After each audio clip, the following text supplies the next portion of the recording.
It is really wonderful how much resilience there is in human nature. Let any obstructing cause, no matter what, be removed in any way, even by death, and we fly back to first principles of hope and enjoyment. Bram Stoker. Welcome to the Lost Traveler Podcast. I'm your host, Henry Cameron Allen, and today I have a very special guest, a new friend, Elaine Taylor-Klaus, who is, well, you can read all about her in the description. But it's we have a lot of crossover we're finding in both the coaching world, life skills development, and also in working with families and children. Today we're going to be really talking about the value of resilience. Especially now during this pandemic, we're finding that people who are fighting it and fighting against it are having a harder time being resilient during this time. Talk a little bit about your own resilience. Talk about what you have faced in your biography that has brought you to this point. I'm really interested. Thank you, and thank you for having me on in this conversation. I'm thrilled to spend some time talking with you. So my story is I was a neurotic Jewish mother of 3 young, difficult children, got what I now call complex kids, and I was struggling to manage. My eldest in particular was a very complex kid. And I was kind of pretty neurotic. By the time I became a parent, I had lost my first pregnancy very, very late. And so by the time my first child was actually born, I wasn't really sure I was ever going to be able to have kids, and I was pretty anxious about it. And then as I kept having kids and they kept getting more complicated, I was struggling, and on the surface, I looked like I had it together, and inside, I felt like I was crumbling, and I felt really, really lost. And I was searching for answers, and for a long time, I think I was searching for fixes and solutions. And at some point along the journey, 2 different things happened that really shifted the world for me. One was a nutritional change, actually. It was, and it took me a couple of years to embrace it, but when a couple of members of my family, my eldest and my husband in particular, turned out to be severely gluten intolerant. And when we removed gluten from the diet of the family, everything changed quite dramatically. And it's not a panacea, and it's not something I would recommend for everybody, and it's not a problem for me or one of my other kids, but it is, when it's an issue, it can be a very profound issue, and in our family dynamic it was. So that happened, and around the same time, shortly thereafter, I was introduced to a coach, and I began to get some support from me as a parent, and I started thinking, I really want to do something to help other parents. There was a lot of support available for kids. There was nothing in those days available for parents. And this was over a decade ago now. And so I was directed, I was going to go back to graduate school and become a therapist and work with parents. That was the plan. And so I had to take the GREs. And so then I had to kind of look at my own issues. And I remember going to my daughter's psychiatrist and saying, could it be me too? And she kind of patted me on the head and said, no, honey, you're just a mom. And I took it for a while. And then finally, because I was going back to school, I decided I'd had all my kids tested. I was going to go get myself evaluated. And I went and had an assessment done. And it turned out I had undiagnosed attention issues and learning disabilities. Wow. And I had been a pretty high achiever in my life. I'd gone to a very high-end college, university. I had done really well. I had managed it through anxiety, right? By, white knuckling it all the way through. As one does. As one does, right? Like you do what you got to do. And so I get this diagnosis, these light bulbs just start going off. All of a sudden, my whole life makes sense. I start to understand things. I cry a lot for the first, couple of weeks. And then as I start to manage myself, I realize that so the other thing that had happened in this process is I had become a yoga teacher for a while. And I felt like a kind of a fraud as a yoga teacher, because I was really teaching it because I was teaching pregnancy and postpartum. So I was really teaching women, and that was my milieu, but the yoga was kind of a vehicle for it. And so when I realized that yoga was kind of meditation in motion, but I didn't feel like it was it. When I found coaching, and I went to coaching school as kind of a stopgap measure, I was going to do it until I could find a therapy program that fit my schedule. And I fell in love. I remember calling my husband that afternoon in tears and saying, I found it, this is it.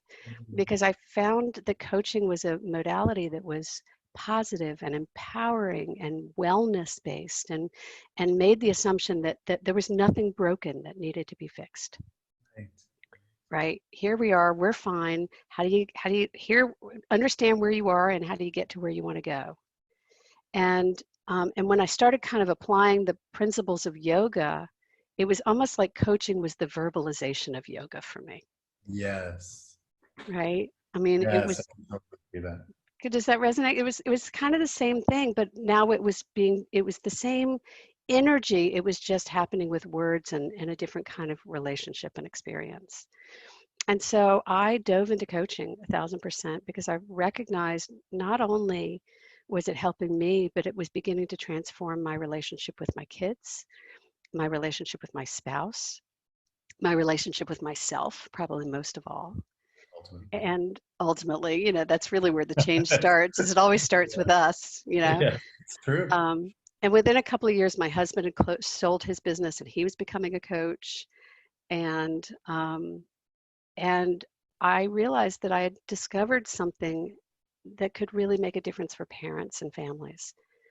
And I had what I often refer to, it's hard to talk about it now in the modern climate, but I used to call it my Scarlett O'Hara moment. Yes. And God is my witness, no parent should ever have to go through alone what I went through those first 10 years. I mean, it was hard.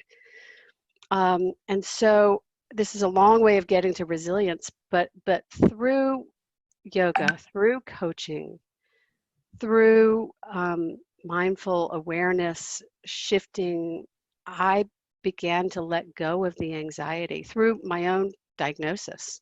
Yeah. I began to release the anxiety and replace it with a trust.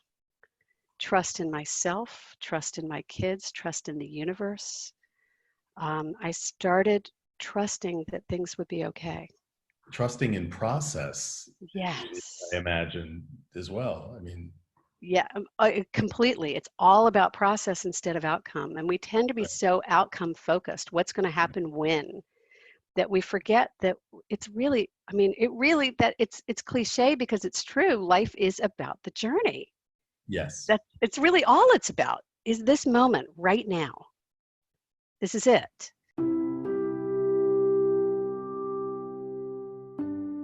And we're going to take a brief pause right now to hear a word from our sponsor.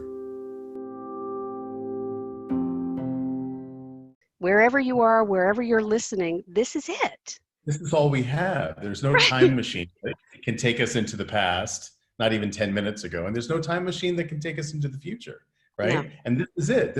Everything hinges on this moment. The way I like to think about it is like there's this infinite peacock tail of possibilities around every single moment. And we have the beautiful gift as human beings, universally, to choose one direction or another, right? Yeah. Yep. If we choose direction A, that'll bring us to point B, right? If we find in point B that we're not feeling happy, if we're not feeling safe, if we're not feeling completely whole, we can take that infinite peacock tail of possibility and move to a different point B, right? Exactly. We're the ones in control fully. And it's a simplified concept, but it's liberating. It's absolutely liberating. Right? Because that's, at the end of the day, we are at choice. We are always at choice. And when we don't act, that's also a choice, right? That's right. And so understanding that we can choose.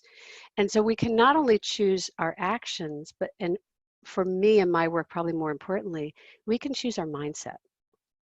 Yeah. And when we think about how we think about things, that changes our perspective. And this was my huge epiphany early in coaching. And that's that perspective changes outcomes. When you think you can or you think you can't, that will determine what's possible from there. And with parenting, that's huge because when, I was thinking about this recently, when parents have kids who are diagnosed as gifted, they see all the possibility in the world and they want to give their child every resource and they want to do everything they can, right? When they see their kids diagnosed with a disability, they're afraid, they're fearful, they're hesitant, they see limitations. The irony is that those are usually the same kids. Yeah. Right? These kids are twice exceptional. These kids are gifted and challenged. I've never met a gifted kid that didn't have challenge, and I've really never met a challenged kid for the most part that didn't have a gift. That's right. But our mindset, our perspective on how we look at it changes how we respond and how we act and how we treat it. And so I think resilience is about seeing the possibility, no matter how challenging or difficult things may get, to know that you have the capacity to choose how to respond instead of react. And we'll handle whatever comes. Well, and what an important tool for parents. Not only people who physically have children and are actively parenting, but those of us that are in the parenting generation, whether or not we have children or whether or not we have had children and are no longer in the act of parenting. Mm-hmm.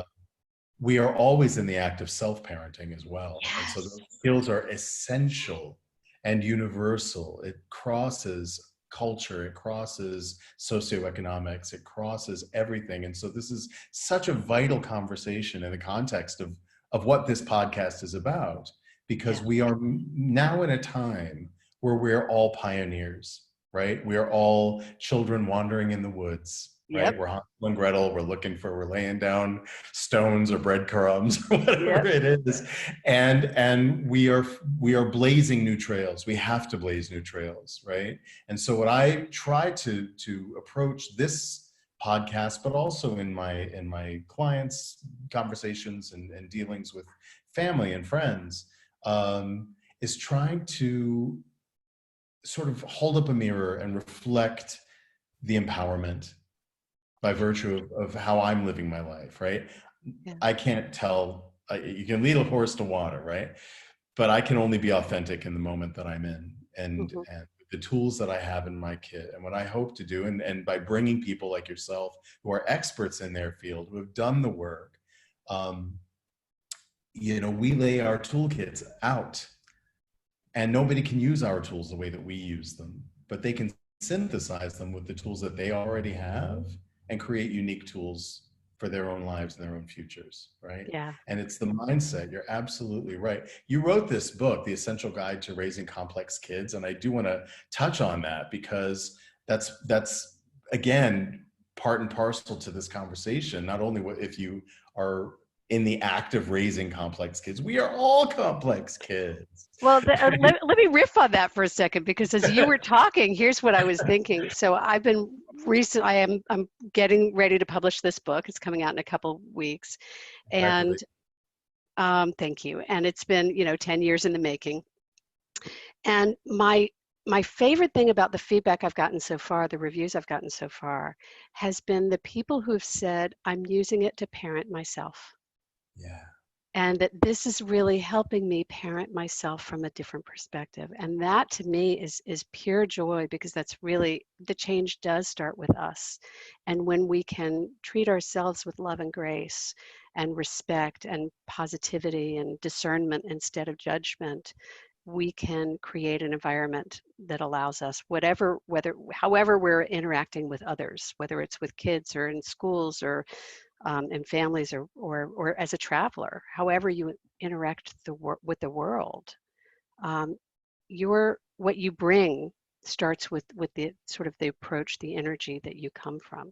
So, and I love what you're saying about the toolbox, because what I've done in this book is to take all the tools that I learned in coaching. And what I do, my company is Impact Parents and it was Impact ADHD for many years, and we've expanded it to include Impact Parents because it's parents of Great. all kids, not just kids with ADHD, all I'll put kinds a of link complex. to that website in the description as well. We're working on it. We're almost there. Great. But what we've done is we've taken the essential tools and concepts from the world of coaching, and we've organized it really well to teach them to parents. So we are actually sharing our toolbox in a way that parents can take it and learn the tools and learn how to use them. You don't have to become a coach to be coach-like or to take a coach approach. I mean, you're incredibly coach-like in your approach to the world, Henry. Yeah. And you didn't have to be trained to do that. You haven't you come out of the theater world. You've got a natural proclivity. You've had a lot of life experience that's taught you to be resilient.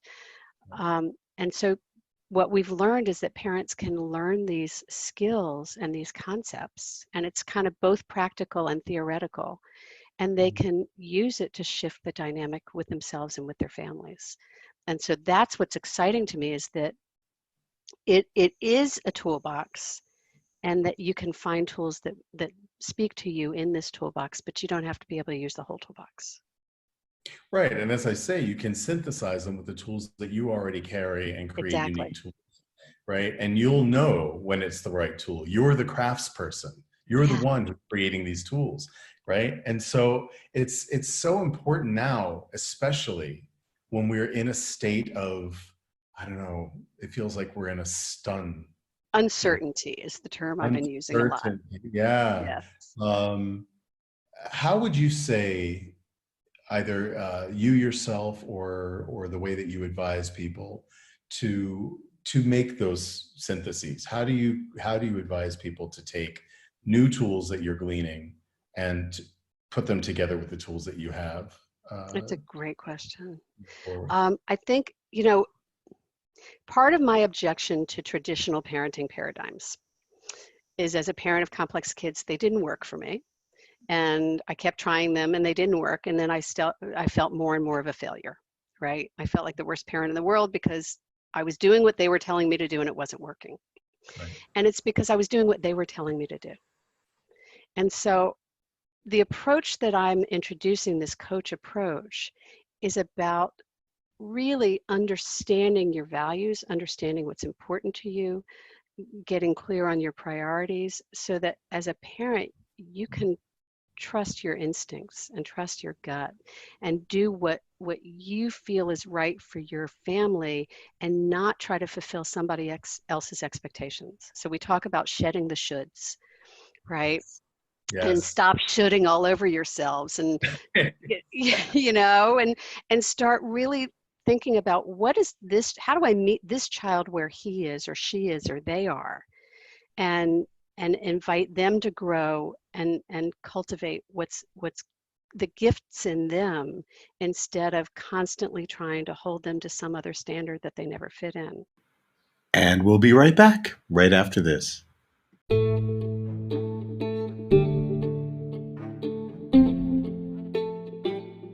21st century life skills warrant 21st century education. Every human being is born into a classroom, each of us given the same homework, the same core assignments: personal care skills, emotional literacy, financial literacy, environmental literacy.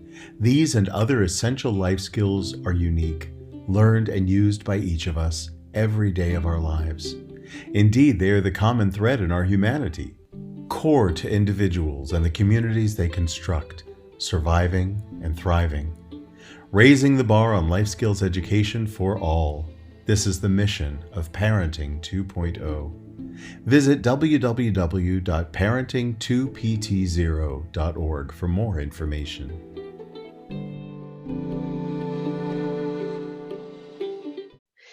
And for me, this comes, so I mentioned that I have 3 complex kids, my oldest most complex.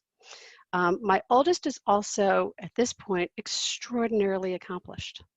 Yeah. And they will tell you it is because we stopped trying to fit them into a box that they didn't belong on. We stopped trying to make them play the drum on the field that they didn't, it was just not the right fit. And when we started playing to their strengths and looking at what their gifts were and stopped trying to make this incredibly creative, brilliant kid do math, right? And Right. let them do what they do, it changed everything. They're now a really accomplished actor at 25 years old. They've been on film and television and doing really, really well because we invited them to do what they did best and stopped trying to force them. The woman, I can't remember her name, who she was the choreographer and is a world-renowned choreographer now. I think she choreographed The Lion King and other big, Right. major shows. She tells the story of when she was a little girl and she was having all kinds of attention issues in school. And her principal called the parents into school. She was in detention after school one day. And the principal invited the parents to look through the window of the classroom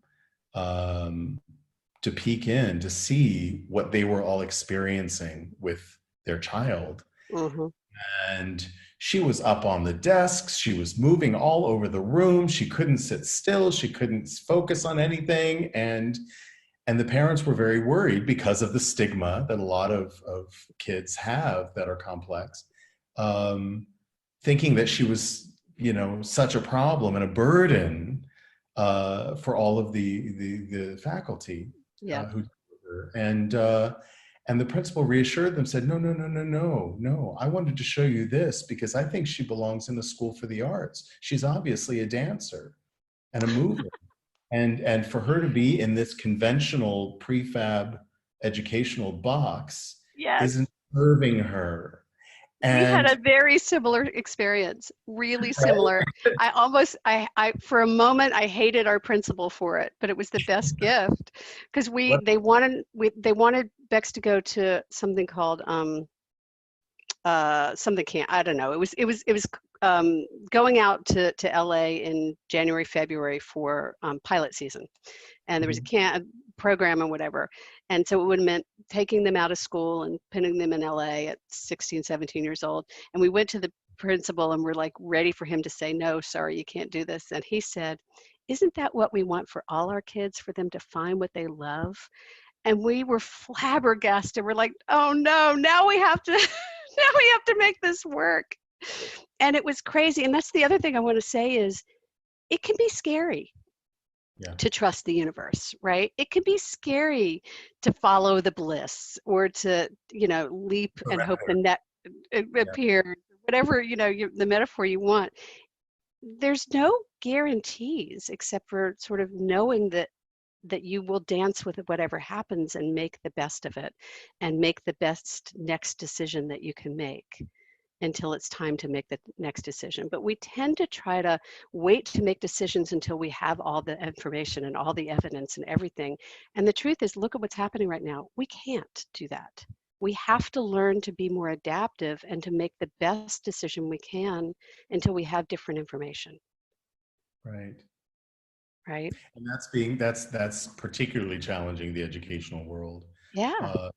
We're thinking about not only school-age children and high school, but universities and even adult education. It's really hard to think about what's going to happen in the next month to where, it's an uphill battle anyway. When I was a Waldorf teacher, one of the things that was really fascinating to me to learn, which I had never heard before, was that the mainstream educational system, which is almost global at this point, was developed during the Industrial Revolution to get children off farms, out of nature, and into factories. Right? Exactly.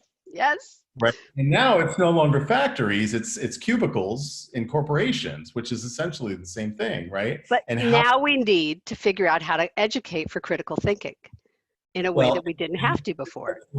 Like Waldorf education, or as they call in Europe, Steiner schools, Montessori, Sudbury method. There are options out there that parents, and even educated parents, I have met so many people who have a master's in education who have never heard of Rudolf Steiner, who have never heard of Waldorf schools. It's all about critical thinking. It's Yeah. all about giving kids tools in the moment to be able to be where they are. By the time they're 13 years old, they are equipped to step out into the world as a contributor. And that's important right now, I It is think. essential right now. I mean, what I've been saying since this pandemic started to parents is you can't let school get in the way of your kids' education.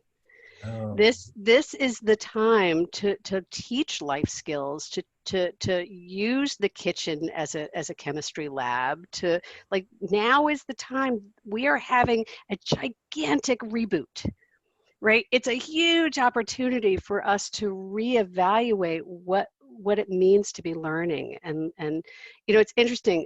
My youngest child is about to go back to college. He was a first-year university when all of this hit. So we've spent the last month or two in a constant dialogue about whether to go or not, and what the risks were, what the benefits were, whether it was worth the cost, you know, was there going to be an education? And it's been a really interesting conversation to have with him and to see what's important to him. And I am seeing him embrace his education in a way that he hadn't before, because he really had to have some serious conversations.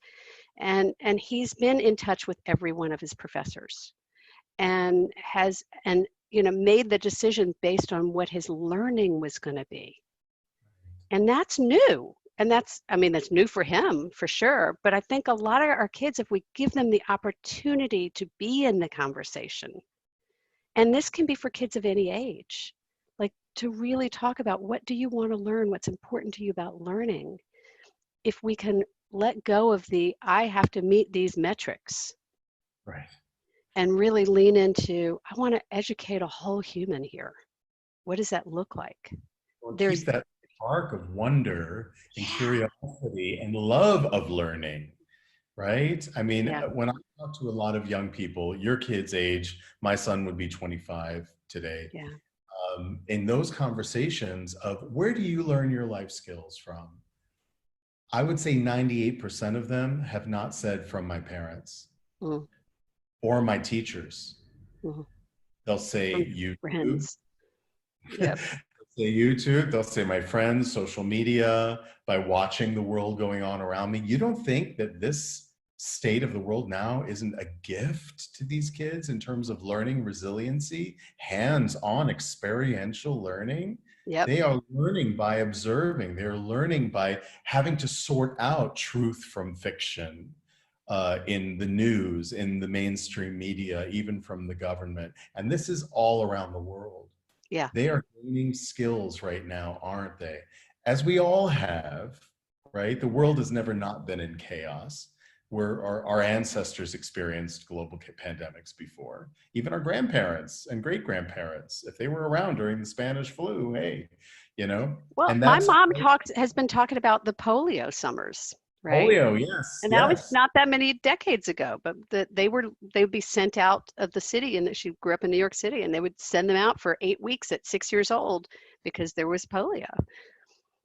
Right. And now we're discovering through this newish science of epigenetics that your genetic makeup actually carries ancestral DNA, right? So all of the wisdom of your ancestors is right there. It's right there, right? Yeah. And so's the neurosis. I'm just saying. It's twofold: the wisdom and the neurosis and the challenge. All of those things are there. The complexities of our humanity, right? We're all complex kids. Getting back to that, you know, and that means that we're all gleaning skills at different stages of life. I'm 54. You know, I'm learning new skills now, heading into my what is it, my autumn years? I don't even know. That I didn't have to think about a decade ago. Feel well, live well.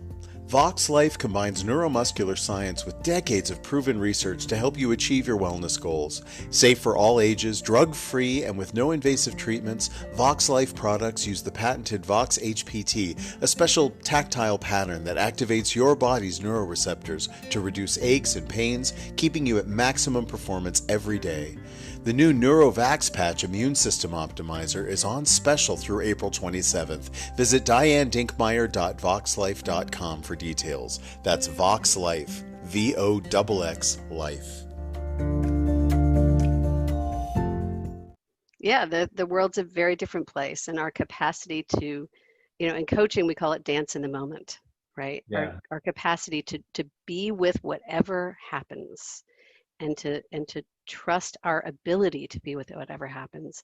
We're being called upon to do that in a whole new way. And I think people are being awakened to their own thoughts. Like when I've been thinking and talking and writing a little bit about the Black Lives Matter movement. And I believe that it happened now, and what we're seeing is happening now because people are finally able to pay attention. And I don't believe that a lot of people weren't open to these ideas before. They just did. I mean, they were so busy in the spin of their lives that the world is kind of shut down enough for us to pay attention and for people to say, oh, wait, this matters. This is important. I really believe in fairness and equality and kindness and treating people like people and humanity. And we're slowed down enough for people to have the space to think about it and talk about it and converse and write and challenge. And it's extraordinary. And I don't believe it would have taken off in the way that it has. And I believe that the result of this will absolutely be lasting change. I don't think we can ever go back. Thank God. It's not like the murder of the people that have triggered this movement. No. Is anything new, but it was the timing of it all and the fact that it was on video that really made the difference, right? Now we have to see it. We have to look at those images, and we have to not only get into the heads of the people who have been killed, the people who have been oppressed, the people who have been marginalized, but also the people who are perpetrating those horrible. And looking at the systemic dysfunction that goes back to the roots of this country and beyond. I'm studying African history right now for the first time in my life because of all of this. Right. I've been doing a lot of DNA research, and I actually was able to trace my DNA back to my African ancestors in Kenya and Tanzania. And now I'm fascinated with the history that I'm learning, the folklore and the actual history that has been skewed since ancient times. Yeah. And I'm understanding, I'm learning why that happened and why it's continually happening. And you have the space to do it. I do. I have the downtime. I have the tools, with the internet to be able to research. If I have a question, I can look it up. And then I have to sort out, okay, is this actual or is this exactly manipulated? And that's what I think is the most extraordinary, like the synchronicity of where we are, the beautiful synchronicity that we are. There are people who would have seen that video and said, oh, that's terrible, and they would have gone back to work on Monday. Right. And now there's a whole different space around it. And it's extraordinary.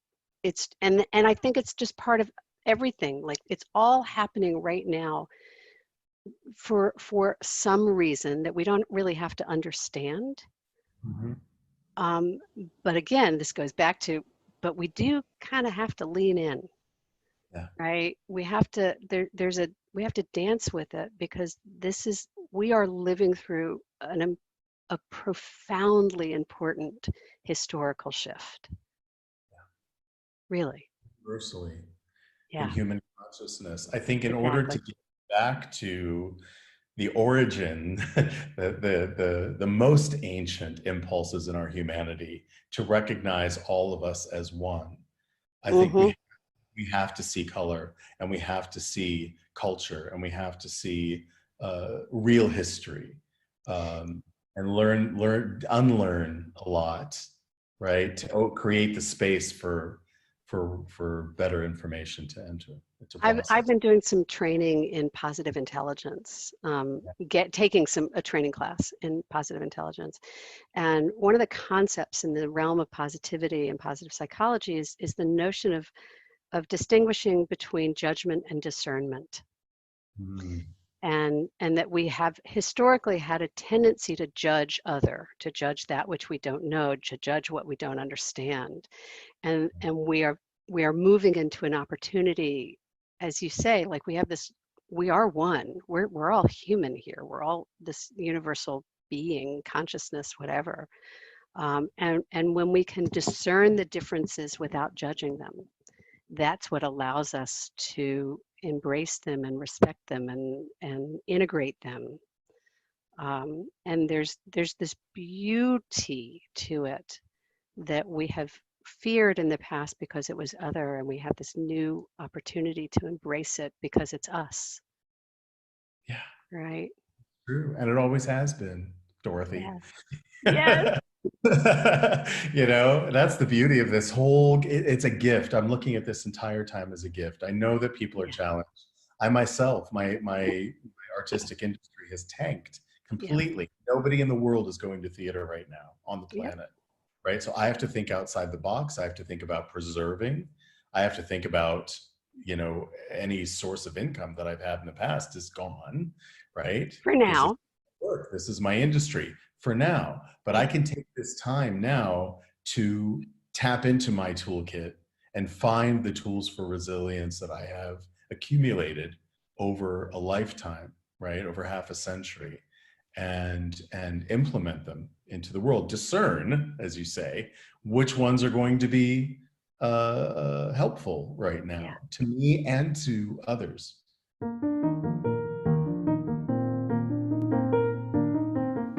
Your generous sponsorship and individual support of the Lost Traveler podcast benefits the Lost Travelers Club, a charitable project under the fiscal sponsorship of United Charitable, a nonprofit 501c3 organization. The Lost Travelers Club focuses primarily on the needs of parents who have outlived their beloved children. We recently launched our new Brain Candy Project wing, providing art supplies to children still struggling with critical or terminal health-related conditions. We hope to raise enough funds to launch Brain Candy, an arts and literature magazine created by and for these young people. Find out more at www.braincandy.online. Thank you.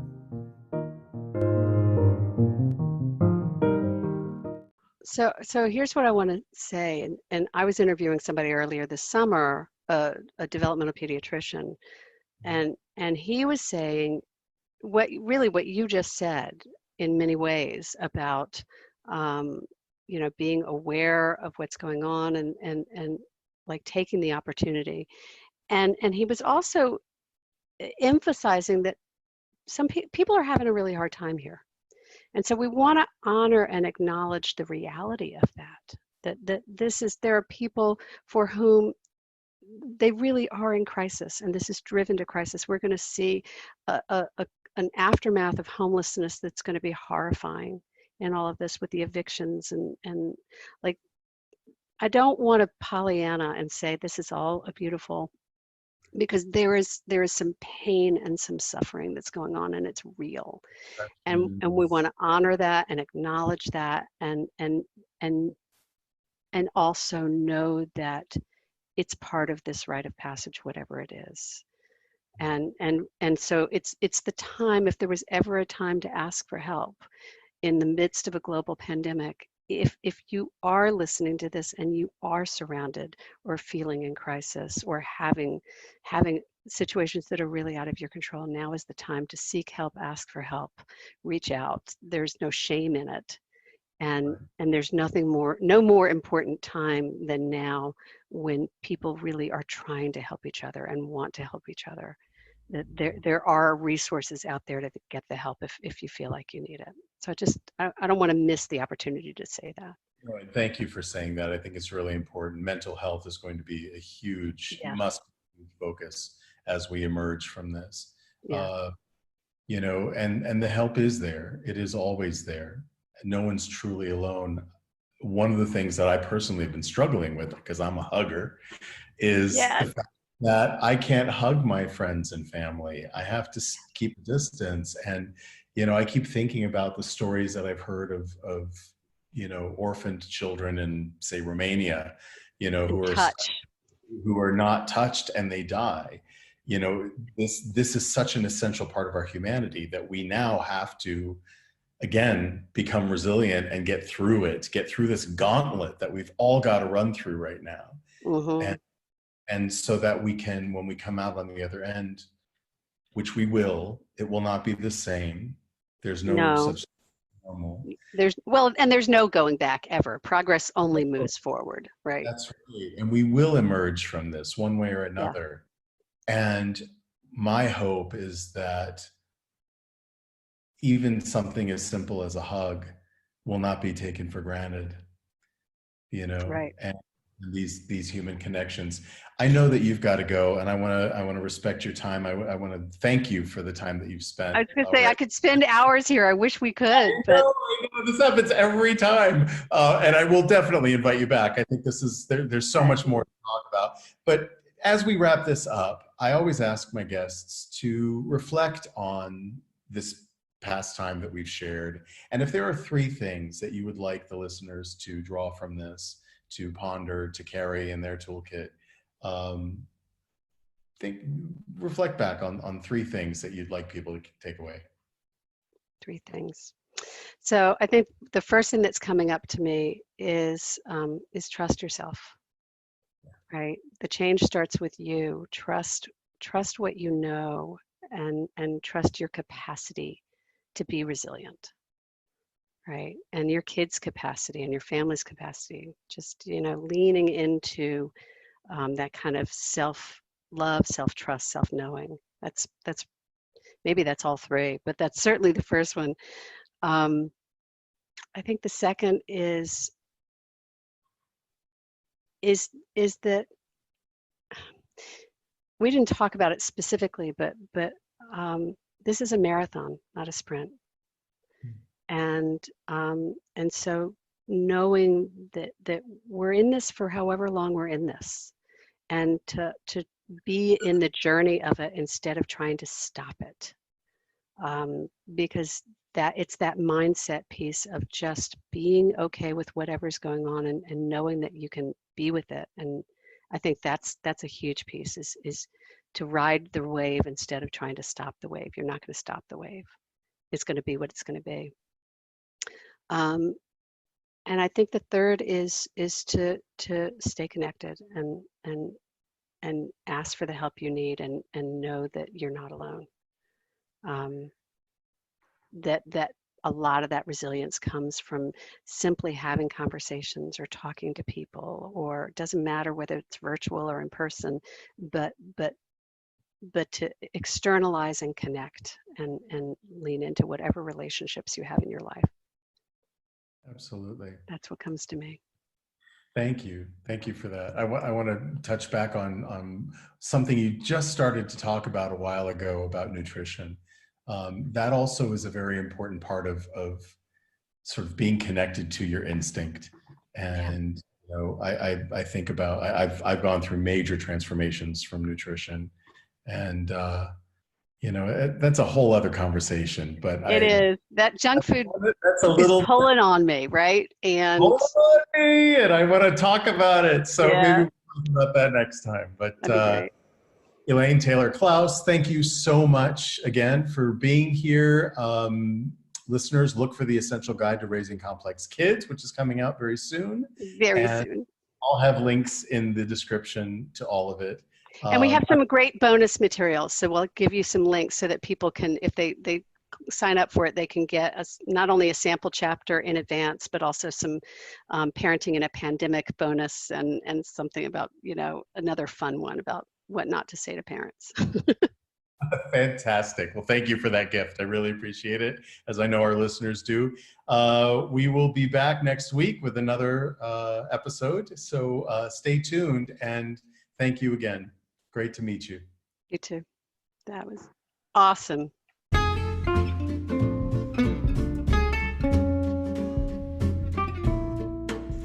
been listening to The Lost Traveler with Henry Cameron Allen. For more information, please visit www.henryallen.org. Thanks so much for tuning in, and let's all keep striving for a better world. Thank you.